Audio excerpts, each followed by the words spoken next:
आज का जो हमारा टॉपिक है बेसिकली क्या है, immune check point interaction. Basically ऐसे सिग्नल होते हैं जो क्या करते हैं, आपके जो टी सेल्स हैं इसकी एक्टिवेशन को क्या करते हैं, मॉड्यूलेट कर देते हैं, यानी चेंज कर देते हैं, और इसके फंक्शन को भी चेंज कर देते हैं टी सेल के, जिसकी वजह से आपका जो इम्यून रिस्पॉन्स सिस्टम होता है वो against T cell tumour cells वो डिक्रीज़ हो जाता है। और मोस्टली हम इसको किस चीज़ में इस्तेमाल करते हैं, जो सेवरल कैंसर की इम्यूनोथेरेपीज़ में हम यूज़ करते हैं, उसकी एग्जांपल हम देखेंगे। सबसे पहले हम डिस्कस करेंगे एंटीजन प्रेजेंटिंग सेल्स को। ये पिक्चर थोड़ी डिफ़िकल्ट लिखी हुई है, हम इसे इजी वे में ड्रॉ करते हैं। एक आपकी बॉडी पे एंटीजन ने अटैक किया, उसको एंटीजन प्रेजेंटिंग सेल है उसने इनगल्फ कर लिया है, यानी खा गई है। एंटीजन प्रेजेंटिंग सेल की एग्जांपल कौन सी हैं, उसमें आपके पास मैक्रोफेजेस आते हैं, बी सेल्स वगैरह आते हैं।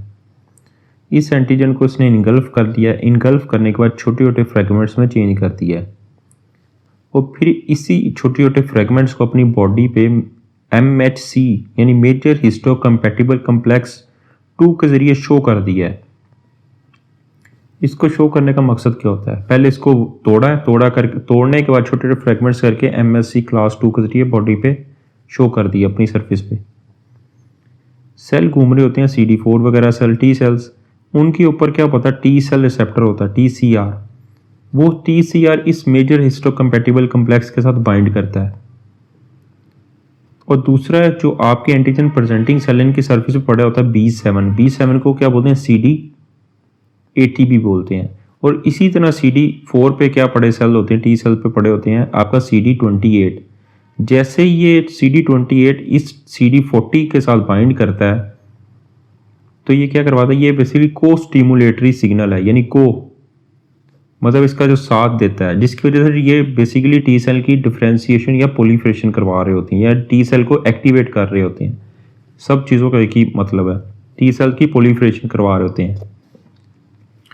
ये था नॉर्मल फिनोमेना। अब इतना सारा बताने का मकसद ये है कि CD4 पे क्या होती हैं, CTLA4 पड़े होते हैं। ये बेसिकली जो CTLA4 होता है ये CD8 को रिमूव करता है, इसको कंपीट करता है, इसकी जगह लेने की कोशिश करता है। जब इसकी जगह लेके क्या करता है, बी सेल के साथ बाइंड करता है, तो इस चीज़ का मतलब क्या होता है, ये नेगेटिव रेगुलेशन करता है, यानी इम्यून सिस्टम को डिक्रीज कर देता है।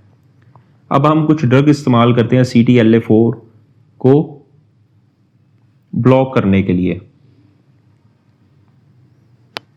जिसके पास एग्जांपल हमारे पास क्या है, उसकी इपिलीमुवैब। मकसद ये होता है कि ये जो CTLA4 है ये फिर CD80 के साथ बाइंड नहीं कर पाता, जिसकी वजह से इम्यून सिस्टम आपका एक्टिव रहता है। इसी वजह से हम इसे इम्यूनोथेरेपीज में यूज़ करते हैं। अब इसे लाइन बाय लाइन डिस्कस कर लेते हैं, अब आपको मज़ीद समझ आ जाएगा। जो उसने बताया हुआ है आपका CTLA4 भी टी सेल पे मौजूद होता है, ये बेसिकली उसने बोला है आउट कम्पीट, यानी कम्पीट करता है CD28 के साथ, और बाइंड किसके साथ करता है, B7, यानी B7 को हम क्या बोलते हैं, CD80 भी बोलते हैं, जो एंटीजन प्रेजेंटिंग सेल पे है।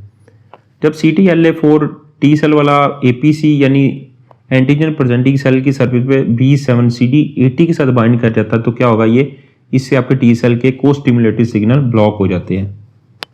टी सेल बेसिकली इसमें आपका फंक्शन ब्लॉक हो जाते हैं। इसी वजह से हम क्या करते हैं, हम एंटीबॉडीज़ को यूज़ करते हैं, जो क्या करती है, ये वाली इपिलीमुवैब ये CTLA4 को इनहिबिट कर देती है।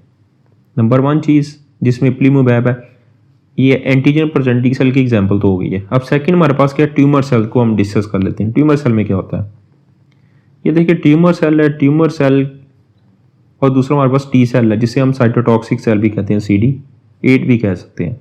इसकी सरफेस पे होता है प्रोग्राम डेथ 1 PD1, जबकि ट्यूमर सेल पे पड़ा होता है PD लाइगेंड 1 या 2। जब इन दोनों का आपस में इंटरेक्शन होता है, इसकी वजह से क्या होगा, आपका इम्यून सिस्टम है वो डिक्रीज हो जाता है, इम्यून सिस्टम रिस्पॉन्स डिक्रीज होता है।